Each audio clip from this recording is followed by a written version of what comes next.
Assalamualaikum warahmatullahi wabarakatuh. Selamat pagi dan salam sejahtera untuk kita semua. Alhamdulillahirabbil alamin. Wassalatu wassalamu ala asrofil anbiya'i wal mursalin wa ala alihi washabihi rasulillahi ajma'in.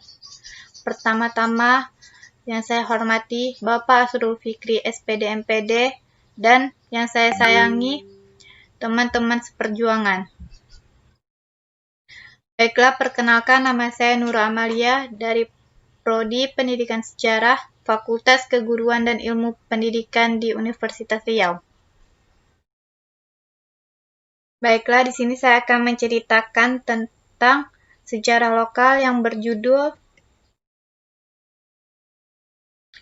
Tragedi Kuala Sungai Pinggan tahun 1949.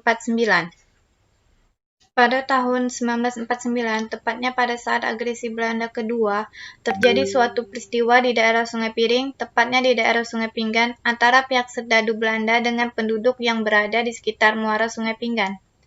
Pada saat itu, serdadu Belanda datang untuk mencari benteng pertahanan tentara Indonesia.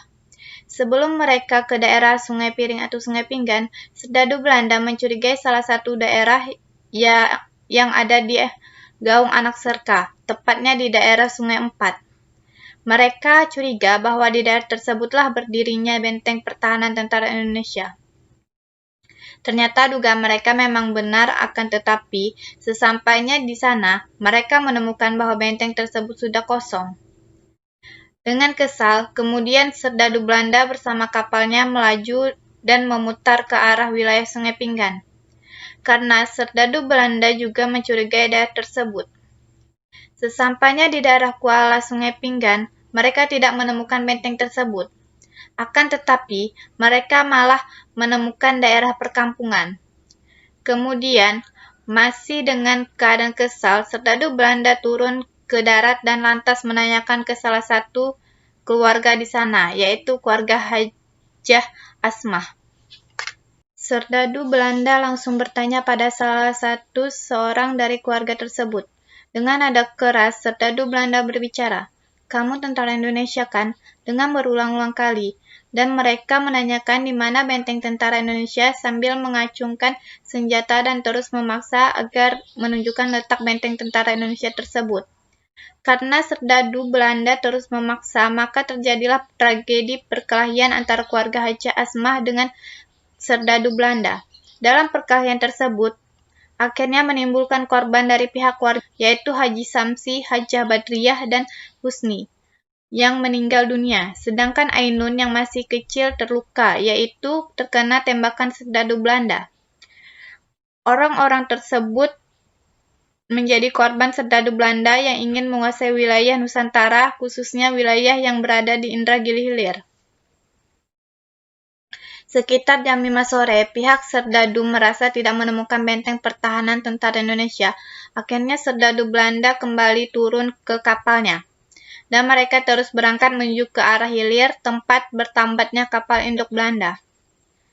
Berita tentang kejadian tersebut sampai ke telinga tentara Indonesia di Parit 7 Sungai Pinggan, yaitu di mana letak benteng pertahanan tentara Indonesia berdiri. Maka keesokan harinya, datanglah penghulu militer yang bernama Bapak Haji Masdari bersama keluarganya ke Kuala Sungai Pinggan dan sekaligus ingin mengetahui peristiwa yang sebenarnya. Dari pihak keluarga yang ditinggalkan, menyampaikan ke pihak penghulu militer bahwa ada senjata serdadu Belanda yang dibuang oleh Haji Samsi di selokan parit di belakang rumah keluarganya.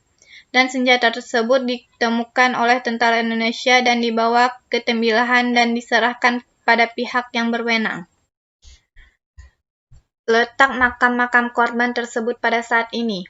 Makam Haji Samsi awalnya berada di daerah Parit Sayang Sungai Pinggan, kemudian dipindahkan ke makam pahlawan Parit 9 Tembilahan Hulu.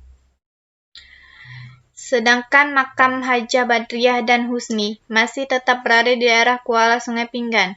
Yang awalnya makam tersebut juga ingin dipindahkan ke makam pahlawan Parit 9 Tembilahan Hulu, Akan tetapi, karena pencarian kedua makam tersebut sangat sulit ditemukan, yang disebabkan oleh banyaknya pepohonan dan abrasi pantai yang mengikis sehingga diduga besar kemungkinan kedua makam tersebut hilang. Baiklah, sekian dari presentasi saya hari ini. Lebih dan kurang saya mohon maaf dan terima kasih atas perhatiannya. Saya akhiri. Wabillahi taufiq wal hidayah. Wassalamualaikum warahmatullahi wabarakatuh.